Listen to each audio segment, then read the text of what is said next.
हाँ, अकिंचित कर, आज नया विषय प्रारंभ हो रहा है।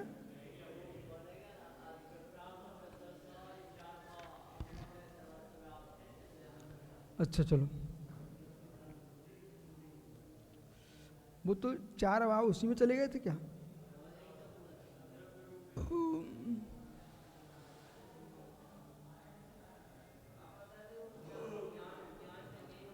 पच्चेक वृत्ति, पच्चेक देश वृत्ति, अनेकांतिक दोष। यथा द्रव्यम द्रव्याणि दिक् काल आकाशमानांसि, जैसे द्रव्य दिशा काल आकाश मन। आकाश विशेष गुण रहितत्वात्, आकाश विशेष गुण से रहित होने से सपक्षे अद्रव्य रूपे, वो क्या हो गया? अद्रव्य रूप में। अभाव चतुष्टे, 4 अभाव हैं, प्राग भाव, विध्वंसा, अत्यंत अभाव। आकाश विशेष गुण रहितत्वात्, आकाश विशेष गुणों से रहित होने, सर्वत्र व्यापकम, कैसा है? सर्वत्र व्यापक।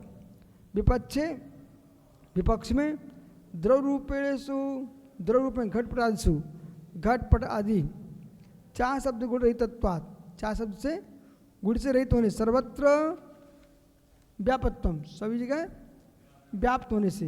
विपक्षे, विपक्ष में, द्रव रूपेषु घटपट आदिषु च, द्रव रूप से घटपट आदि शब्द गुण रहितत्वात्, और शब्द कैसा है?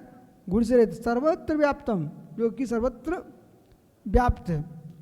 पच्चीकृतेषु सर्वेषु, पक्ष में सभी दिक् काल आत्मना, तो दिशा काल आत्मा आकाश विशेष गुण रहितत्वम अस्ति, आकाश विशेष गुण से रहित है, आकाश से तन्नास्ति, ऐसा आकाश में नहीं है।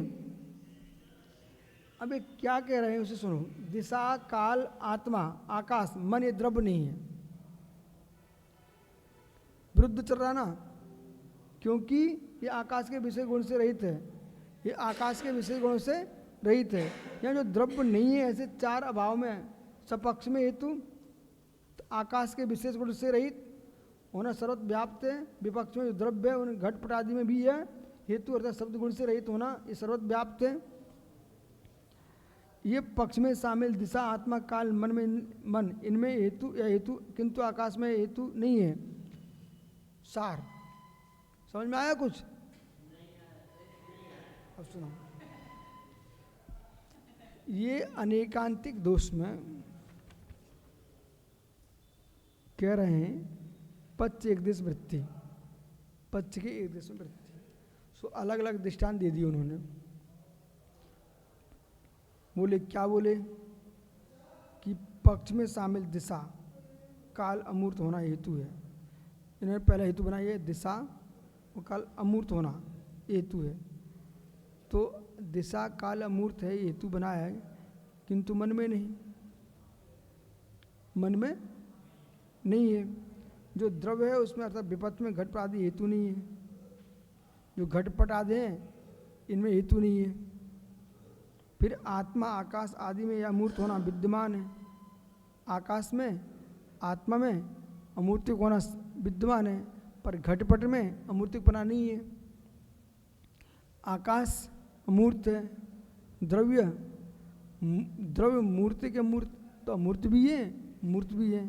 तो आप पक्ष बनाना चाहते हो अमूर्त का, तो भाई वो विपक्ष में भी जा रहा है और सपक्ष में भी जा रहा है। द्रव्य तो मूर्तिक भी होते और अमूर्तिक भी होते हैं। अब द्रव्य आप शब्द को नित्य बना रहे हो, तो शब्द तो नित्य होते ही नहीं है, अनित्य है। शब्द को तुम निर्गुणी बना रहे हो, शब्द को बहुत सारे दर्शन क्या है, शब्द को निर्गुणी मानते हैं, गुण रहित। तो जैन दर्शन क्या कहते भाई निर्गुणी कैसे ही है भाई, ये तो पुद्गल की पर्याय है। जो पर्याय है वो द्रव्य से युक्त होती है, जो द्रव्य है वो पुद्गल द्रव्य है शब्द का, तो इस पर गंध वर्ण इसका गुण है। आपने निर्गुणी बनाया है, ये तो तुम्हारा जम नहीं रहा है, अनेकांतिक दोष घटित कर रहे हैं ना। तो आप इसको निर्गुणी बना रहे थे, वो भी घटित नहीं हो रहा है। फिर आप आकाश को निर्गुणी बना रहे हो, विपक्ष में सपक्ष बना रहे, तो वो भी नहीं बेहतरीन होती। क्यों? आकाश आकाश है, उसमें गुण है कि नहीं? बोले है। बोले कौन सा गुण है? अस्तित्व है, वस्तुत्व है, गुण है कि नहीं? अमूर्तत्व है, अचेतनत्व है, ये आकाश में गुण हैं, विशेष गुण भी है, अवगानत्व है, बोले अवगानत्व पुद्गल में भी होता है, फिर ये विशेष कैसे बना? इसका सामान्य विशेष है,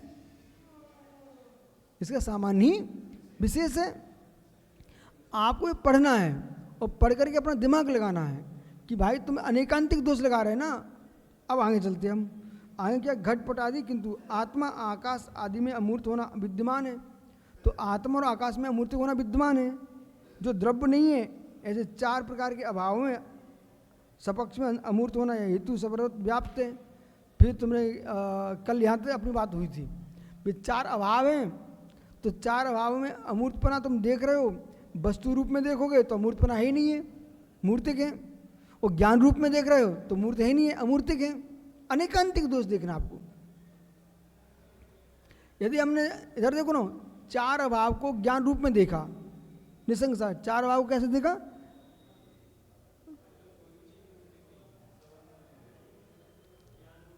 तो ज्ञान रूप में, ज्ञान धारा में देखेंगे तो अमूर्तिक है, परंतु वस्तु रूप में 4 अभाव वस्तु में लग रहे हैं, तो वस्तु में लग रहे हैं ना, तो वस्तु तो मूर्तिक है।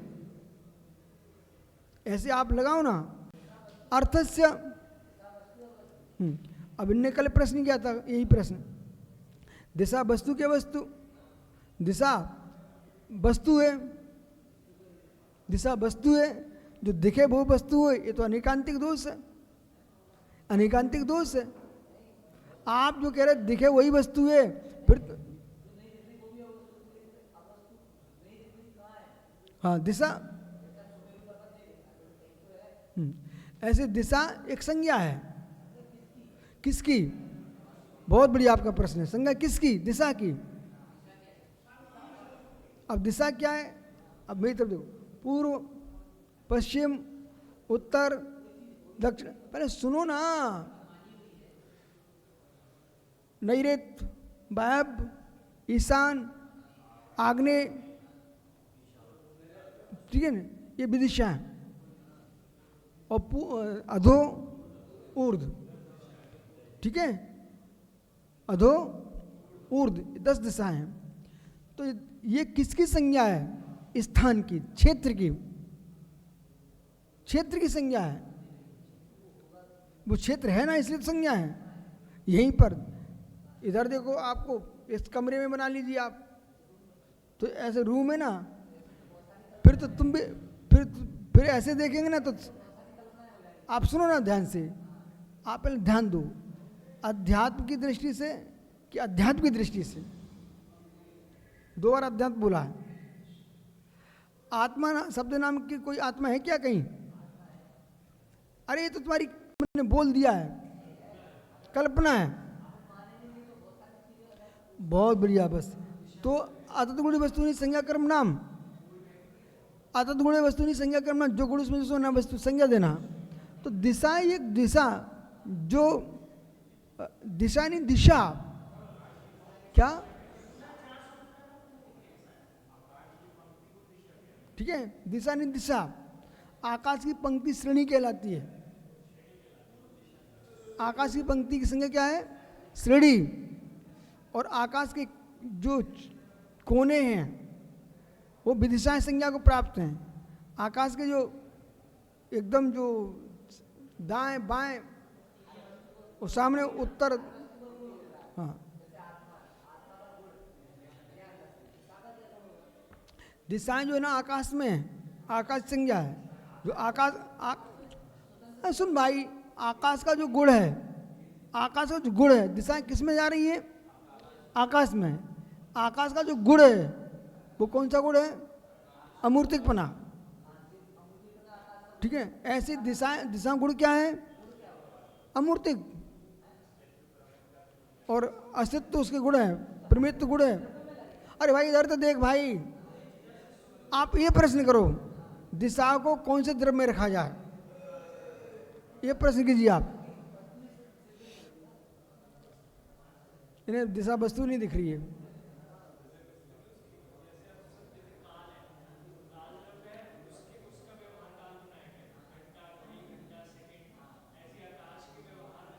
आकाश का जो व्यवहार किया है, आकाश यानी क्षेत्र, अवगाहन दे रहा है। आकाश कहाँ पर है? हाँ, व्यवहार, आकाश का व्यवहार कैसे करेंगे? दिशाओं के माध्यम से। तो जो आकाश है उसी में दिशाएं हैं। कर दो ना आप, जितनी कर सको। एक कमरे में कितने कोण बना देते आप? पूर्व दिशा के पूर्व में, पूर्व दिशा के उत्तर में। आइए चलो सुनो, शेष आगे विचार करेंगे, ठीक है। तो अकिंचित कर 2 आगे चलेगा।